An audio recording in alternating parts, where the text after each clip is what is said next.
السلام عليكم، اهلا وسهلا فيكم بقناتي وصفات علا الحاج. اليوم ان شاء الله بدنا نعمل مع بعض هالكيكه التحفه هذه، كيكه الكرز واللوز. اخذت الطريقه من سنتين من الشيف ليلى فتح الله، بشكرها عليها. وصفه تحفه، كل موسم كرز ادمان لازم اعملها كذا مره، فبنصحكم انه تجربوها. خليكم معايا ونبدا وصفتنا. بسم الله.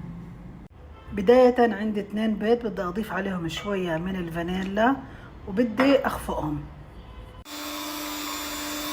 الآن بدي أضيف على البيض اللي خفقته بشر ليمونة.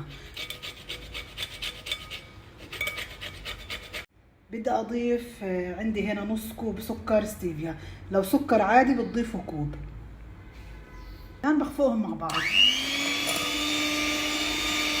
عندي هنا نص كوب من الزيت النباتي، ممكن تضيفوا كمان بدل الزيت 80 جرام من الزبدة المدوبة.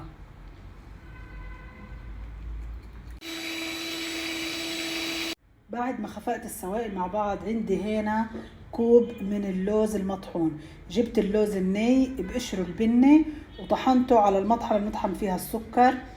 لما تعيروه كوب ما تضغطوش عليه، خلوه براحته، او اذا عندكم ميزان بتوزنوا 100 جرام. بعد الطحن بتوزنوا 100 جرام او كوب، بس ما يكونش الكوب مضغوط عليه.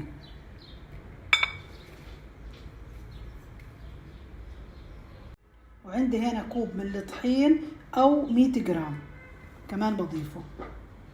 معلقة صغيرة مليانة من البيكنج باودر، رشة من الملح، وبخفقهم مع بعض.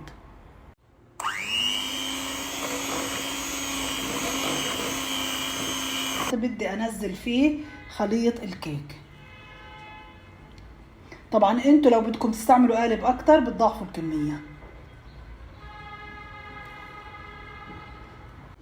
القالب هنا انا بس اكتفيت بدهنه زبدة وصبيت فيه الخليط بيكون شوية جامد.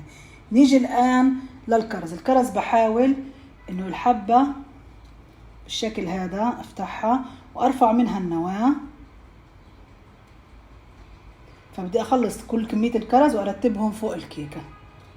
الان بدي ارتب حبات الكرز فوق الكيك واحاول بس انزلها شوية في الخليط، اضغط عليها بالشكل هذا.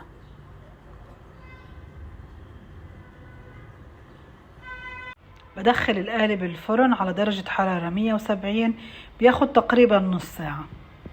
طلعت الكيكة من الفرن، اخذت بالضبط 35 دقيقة. الان بدي ارفعها على الشبك. شوفوا لي هالمنظر التحفة هذا، كيكة الكرز واللوز. كيكة تحفة تستحق انكم تجربوها. يا ريت تشيروا الفيديو عندكم وتشتركوا بالقناة وتفعلوا الجرس حتى يوصلكم كل اشي جديد بعمله. شكرا كتير لمتابعتكم، حياكم الله.